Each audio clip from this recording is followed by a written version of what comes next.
Hello everyone, स्वागतम सुस्वागतम। Select IAS के यूट्यूब चैनल पे आपका हार्दिक स्वागत है। तो आज हम फिर से शुरू करने वाले हैं हमारी कवच एमसीक्यू सीरीज, जहां पर हम डेली बेसिस पे 10 एमसीक्यूज को डिस्कस करते हैं। So without wasting any time, let's begin with this.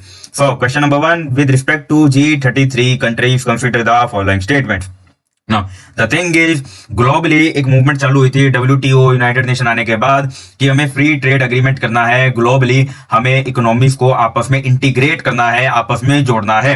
But कहीं ना कहीं एक काउंटर मेजर्स भी हुए थे G33 कंट्रीज के रूप में। G33 कंट्रीज का है ये LDC, यानी कि लीस्ट डेवलपिंग कंट्रीज और डेवलपिंग कंट्रीज का, लीस्ट डेवलप्ड कंट्रीज और डेवलपिंग कंट्रीज का एक ग्रुप है। इनका क्या कहना है कि हर चीज में फ्री ट्रेड एग्रीमेंट नहीं होना चाहिए। जैसे कि अगर हम इंडिया की बात करें तो इंडिया में जैसे कि मिल्क प्रोडक्ट्स जो हैं, तो वहां पे free trade agreement generally allow नहीं किया जाता डेयरी प्रोडक्ट्स में, क्योंकि ऑस्ट्रेलिया जैसी मार्केट इसमें काफी कॉम्पिटिटिव है और इंडियन इंडस्ट्री को, Indian milk industry, dairy industry को इससे काफी नुकसान पहुंच सकता है। सेकेंडली, एक और एग्जांपल, WTO जो है और जो बाकी की डेवलप्ड कंट्रीज हैं वो इंडिया पे काफी हद तक दबाव डालते हैं कि आप अपने फार्मर्स को बहुत ज्यादा ही सब्सिडी प्रोवाइड करते हो। तो इतनी तरह की सब्सिडीज हमारे अलाउड नहीं है। WTO में सब्सिडीज 3 बॉक्स में ना, ब्लू बॉक्स, एम्बर बॉक्स और ग्रीन बॉक्स, ये 3 तरह की सब्सिडीज है ना। तो जो एम्बर बॉक्स के अंदर सब्सिडीज है ये ट्रेड डिस्टॉर्टिंग मानी जाती है, यानी कि ये सब्सिडीज नहीं प्रोवाइड करनी चाहिए कंट्रीज को। तो जो WTO है वो कहता है इंडिया अपने फार्मर्स को जो सब्सिडीज प्रोवाइड करता है वो एम्बर बॉक्स में है। जैसे कि इंडिया सब्सिडीज अलग अलग फर्टिलाइजर वगैरह पे सब्सिडी प्रोवाइड करता है, फूड सब्सिडी प्रोवाइड करता है अपने कंज्यूमर्स को, और उसके अलावा जो फार्मर्स को MSP पे प्रोक्योरमेंट करता है इंडिया, तो वो भी ट्रेड डिस्टॉर्टिंग है। तो इंडिया को ये सब बंद करना चाहिए। बट इंडिया कहता है कि वो हमारे फार्मर्स के लिए जरूरी है। हमारे कंट्री में 85% फार्मर्स स्मॉल एंड मार्जिनल है, हमको उनका ध्यान रखना पड़ेगा, हम इस चीज पे कॉम्प्रोमाइज नहीं कर सकते। वहीं हमारी 22% पॉपुलेशन बिलो पॉवर्टी लाइन है, तो उन्हें भी हमें फ्री फूड ग्रेन्स प्रोवाइड करने हैं। तो आपको जो बोलना है बोलते रहो, हमें हमारी कंट्री के लोगों का, हमारे सिटीजन का ध्यान रखना है। तो उसी का एक मैनिफेस्टेशन है G33 कंट्रीज। G33 कंट्रीज ऐसी ही कंट्रीज का एक ग्रुप है जिनका कहना है कि हर चीज में आप फ्री ट्रेड एग्रीमेंट की बात नहीं कर सकते। कुछ एक चीजों को कहीं ना कहीं लेफ्ट आउट कर देना चाहिए, बिकॉज हर गवर्नमेंट की अपनी अपनी कंडीशंस है, हर कंट्री की अपनी अपनी कंडीशंस है, और उसके अकॉर्डिंग रिस्पेक्टिव गवर्नमेंट्स को सॉवरेन राइट होना चाहिए कि हमारे सिटीजन के लिए हमें क्या करना है। सो समझ आया टॉपिक? तो ये इसीलिए G33 कंट्रीज का ग्रुप बना था, 2003 में बना था। सो G33 2003 में बना था। अब ये हमने इसको इसलिए इनकॉर्पोरेट किया, बहुत ही क्लेवरली इनकॉर्पोरेटेड है टीम के द्वारा ये क्वेश्चन, बिकॉज 20 ईयर्स हो रहे हैं इस ग्रुपिंग को फॉर्म हुए। कैनकन समिट 2003 में हुई थी, वहां पे ये फॉर्म हुआ था। Getting my point? 2023 चल रहा है तो 20 साल हो रहे हैं, काफी इंपॉर्टेंट है। और एक बात ध्यान रखना, सिर्फ नाम में G33 है, कंट्रीज जो है 47 कंट्रीज का ग्रुप है, ठीक है। नाम 33 है, कंट्रीज का ग्रुपिंग 47 का है, और इंडिया इसका एक इंपॉर्टेंट मेंबर है। अब स्टेटमेंट्स को हम चेक करते हैं। This group seeks to leave degree of market opening required for developing countries. यही बात की है कि हर बात में आप फ्री ट्रेड एग्रीमेंट या मार्केट ओपनिंग की बात मत कीजिए, कहीं ना कहीं हमें लीवे चाहिए। India is an important member of this group, definitely both 1 and 2 are correct. Because जब आपके पास 47 कंट्रीज का एक ही बात कहने को होता है ना, तो इंटरनेशनल लेवल पे, ग्लोबल लेवल पे आपकी बात की बार्गेनिंग पावर काफी इंक्रीज हो जाती है। दैट्स वाई इस तरह की ग्रुपिंग फॉर्म होती है। तो यहाँ पे ये दिया हुआ, आप पढ़ सकते हैं इसको, friends for special products in agriculture भी कहा जाता है। तो अगर आ जाए consider the following statement regarding friends for special products in agriculture, तो घबराना नहीं है। सबसे पहले आपने घबराना नहीं है, ठीक है। G33 कंट्रीज की बात हो रही है, तो ध्यान रखना, इमरान खान साहब का डायलॉग, आपने घबराना नहीं। Okay, so with this let's move to the question number 2, migration in India report after the covid pandemic. कहीं ना कहीं इंडिया में माइग्रेशन काफी देखा गया था, कहीं ना कहीं देखा गया था जो माइग्रेंट वर्कर्स हैं उनकी प्रॉब्लम्स के लिए वो एक लेकुना है कि उनको अगर प्रॉब्लम्स हो जाए लॉकडाउन जैसी सिचुएशन में, how to take care of them. तो उसके ऊपर माइग्रेशन काफी इंपॉर्टेंट टॉपिक हो गया था, और इंडियन गवर्नमेंट ने एक रिपोर्ट भी रिलीज की ताकि हमारे पास माइग्रेशन को लेकर प्रॉपर डाटा हो। रोबस्ट डेटा होगा तो हम पॉलिसीज आराम से बना सकते हैं, काफी अच्छे से पॉलिसीज बना सकते हैं। तो यही एक एम था, इसलिए मॉस्पी ने ये माइग्रेशन इन इंडिया रिपोर्ट को रिलीज किया था। इसके अंदर कुछ एक इंपॉर्टेंट टेकअवेज है, जैसे कि जो मेल माइग्रेशन है वो जनरली होता है एम्प्लॉयमेंट के लिए, और जो फीमेल माइग्रेशन है वो जनरली होता है मैरिज की वजह से। सो इस तरह की कुछ इसमें इंपॉर्टेंट बातें लिस्टेड है, यहाँ पे फैक्ट्स हैं।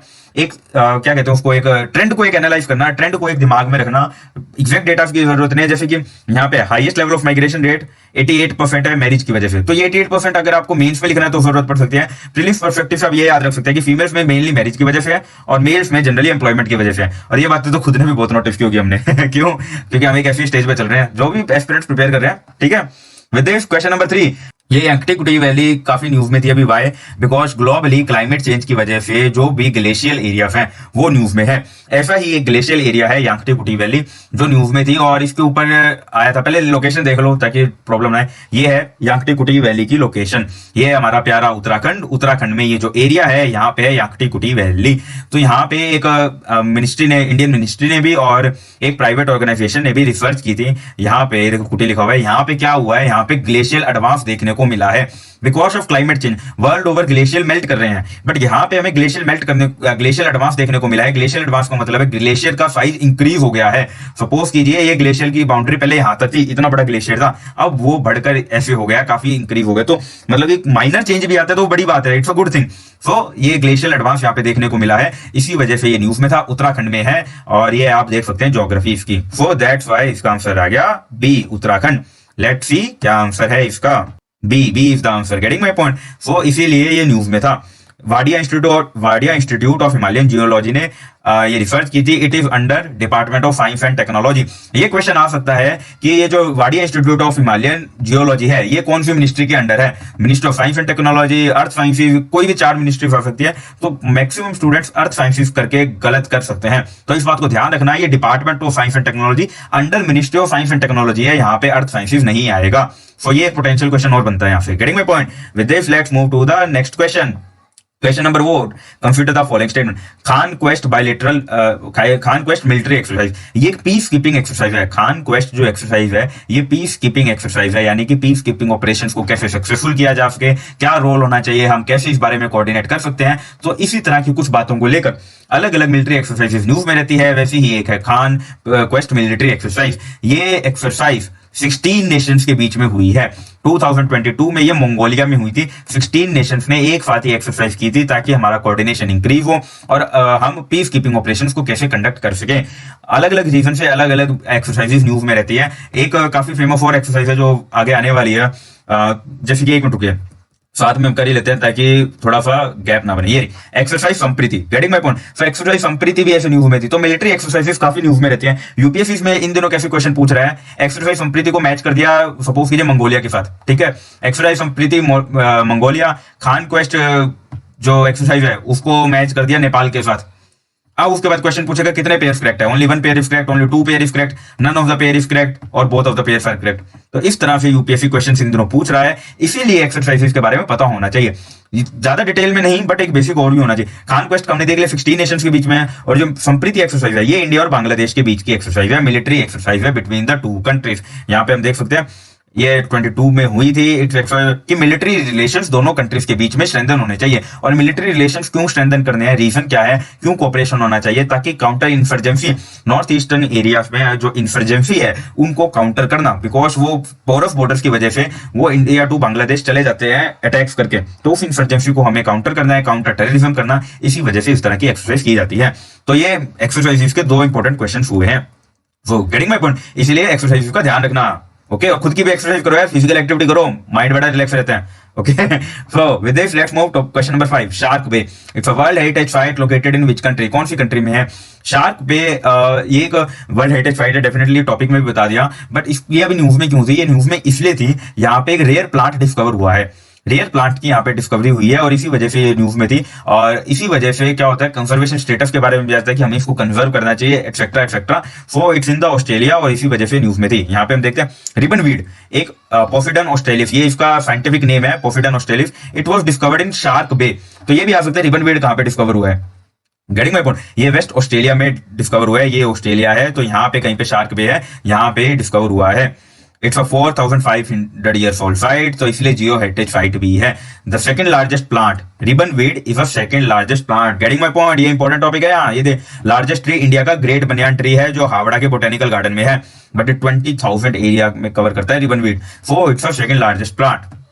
Now let's move to the topic number 6, sarus crane. White colour का क्रेन होता है और जो स्पीशीज है एनिमल, प्लांट, बर्ड स्पीशीज काफी न्यूज में रहती है। सॉरस क्रेन एक काफी इंपॉर्टेंट स्पीशीज ऐसी बर्ड है ये, और इसको प्रोटेक्शन किया जाता है इंडिया में। इसका थ्रेटेंड है, ये स्पीशीज थ्रेटेंड है, इसका IUCN स्टेटस वल्नरेबल है। तो इसीलिए इंडियन गवर्नमेंट का एक एम है इसको प्रोटेक्ट किया जा सके। ये साउथ एशिया और ऑस्ट्रेलिया जैसी कंट्रीज में पाया जाता है। It is found in south Asia, जैसे इंडिया में भी फॉरेस्ट क्रेन होता है और ऑस्ट्रेलिया रीजन में भी फॉरेस्ट क्रेन देखने को मिल जाता है आपको। वेटलैंड एरियाज जो है, रामसर साइट्स जो है, वेटलैंड्स हैं, जो लेक्स हैं, उन एरियाज में फॉरेस्ट क्रेन जनरली पाया जाता है, उनका हैबिटेट यही है और इसकी प्रोटेक्शन के लिए काफी जरूरी है। वाइल्ड लाइफ प्रोटेक्शन एक्ट के अंडर इसको प्रोटेक्शन दी है। इसका आईयूसीएन स्टेटस वल्नरेबल है। तो जो पुराना वाला वाइल्ड लाइफ प्रोटेक्शन एक्ट था जिसके अंदर 6 शेड्यूल थे, उसके अंदर ये 4th शेड्यूल में था। अभी वाइल्ड लाइफ प्रोटेक्शन एक्ट के जो शेड्यूल्स हैं उनको रैशनलाइज किया गया है और 4 शेड्यूल्स में उसको चेंज कर दिया गया है। तो 4 शेड्यूल्स जो अभी हुए हैं उस नए वाले में ये 2nd शेड्यूल में है। तो ये इसके बारे में डिटेल्स हैं। अब इसके बारे में हम स्टेटमेंट से चेक करते हैं। नॉन माइग्रेटरी बर्ड है, डेफिनेटली ये माइग्रेटरी बर्ड नहीं है, ये नॉन माइग्रेटरी बर्ड है। इस बात को ध्यान रखना। जनरली बर्ड्स जो न्यूज में होती है वो इसलिए होती है क्योंकि वो माइग्रेटरी बर्ड्स होती है, बट ये न्यूज में इसलिए क्योंकि नॉन माइग्रेटरी बर्ड है। तो ये स्टेटमेंट काफी कंफ्यूजिंग हो सकता है, इसका ध्यान रखना। एंडेमिक साउथ एशिया का नहीं है, सिर्फ साउथ एशिया में नहीं पाया जाता। It's in Australia too. IUCN status vulnerable है। आंसर आ गया A 1 and 3 only. It is the tallest flying bird. Getting my point. इस चीज का ध्यान रखना। Schedule 4 of wildlife protection act में है, जो पुराने वाला था, और अभी में शेड्यूल 2 में है। वल्नरेबल इसका स्टेटस है। Recently, world's first fishing cat census was conducted in which lake of India? ये जो फिशिंग कैट है ये जनरली हमारे ईस्टर्न कोस्ट में स्पॉट की जाती है, स्पेशली ओडिशा जो रीजन है वहां पे फिशिंग कैट को स्पॉट किया जाता है। फिशिंग कैट यानी कि फिशेस होती है जो कैट लाइक स्ट्रक्चर होता है उनका, ठीक है। तो फिश और कैट का एक मिक्सचर समझ लीजिए इसको। ज्यादा इसकी जेनेटिक्स में जाने की जरूरत नहीं है। तो फिशिंग कैट और इंडिया ये काफी रेयर स्पीशीज की तरह, मतलब रेयर स्पीशीज तो नहीं कहेंगे, बट बिकॉज इंडिया का एक एम है कि फ्लोरा और फोना को प्रोटेक्ट करना है, तो इसीलिए एक उसका एम है कि हमारी जो फिशिंग कैट है उसका सेंसस किया जाए, कैलकुलेट किया जाए कि इंडिया में फिशिंग कैट्स कितनी हैं, ताकि उसका प्रोटेक्शन किया जा सके, ताकि हमें पता चलता रहे कि अगर आज 1000 फिशिंग कैट्स हैं तो अगले साल ये 1100 होनी चाहिए। तो इंक्रीज हो रहा है, अगर ये डिक्रीज हो रहा है नंबर, इसका मतलब कि फिशिंग कैट्स को थ्रेट्स है। तो इसी चीज को लेकर फिशिंग कैट सेंसस हुआ है। चिलिका लेक में ये स्पॉट की जाती है। It's a largest brackish water lagoon, यानी कि सॉल्ट और फ्रेश वाटर का मिक्सचर जो होता है, ब्रैकिश वाटर लगून है Chilika lake. It has 176 fishing cats as per the census done by Chilika development authority, यानी कि लोकल लेवल का एक प्रोजेक्ट है। Chilika lake fishing cat is endangered. IUCN status endangered है। साइट्स का अपेंडिक्स 2 में है ये। साइट्स क्या है? Convention on international trade in endangered species, यानी कि जो इंटरनेशनल ट्रेड होता है एंडेंजर्ड स्पीशीज का, वो उनको थ्रेटेंड ना करे, वो उनको खतरा ना पहुंचाए, उस चीज को कर्व करना है, साइट्स कन्वेंशन है। वाइल्ड लाइफ प्रोटेक्शन एक्ट के अंडर शेड्यूल 1 के अंडर है ये। सो गेटिंग माई पॉइंट, ये है इसी स्पीशीज के बारे में। एक्सरसाइज संप्रीति को हम ऑलरेडी डिस्कस कर चुके हैं। With this let's move to topic number 9। अहाना नूरू, सॉरी फॉर द प्रोनाउंसिएशन अगर कोई प्रॉब्लम है प्रोनाउंसिएशन में, बट मुझे यही प्रोनाउंस करना आया। The thing is, Sangam assembly हुई थी 2nd century BC to 2nd century AD। जो हमारा एंशिएंट इंडिया है, सदर्न इंडिया में पांड्या रूलर्स के अंडर, पांड्या जो रूलर्स हैं उनके अंडर संगम असेंबली हुई थी, जहां पे काफी जो तमिल पोएट्स हैं वो सब मिले थे, वो सब असेंबल हुए थे और उन्होंने कुछ ना कुछ कंपाइलेशंस डेवलप की थी, यानी उन्होंने अपना अपना पोएटिक वर्क्स डेवलप किया था। जिसमें से एक थी एठुटोकोई, जिसमें 8 पोएम्स होती है एठुटोकोई। एक पट्टू पट्टू थी। तो इस तरह की कुछ बुक्स को डेवलप किया था। तोलका पीएम भी इसी में डेवलप हुई थी। तोलका पीएम है तमिल ग्रामर की एक बुक है, वो भी इसी असेंबली में डेवलप हुई थी। तो 3 संगम असेंबली हुई थी जो पांड्यन रूलर्स ने पेट्रोनाइज किया था और उसके अंदर अलग अलग बुक्स को डेवलप किया था। इसमें जो एठुटोई है वो 8 पोएम्स की एक बुक है। उस 8 पोएम्स में से एक पोएम है अहानु नूरू।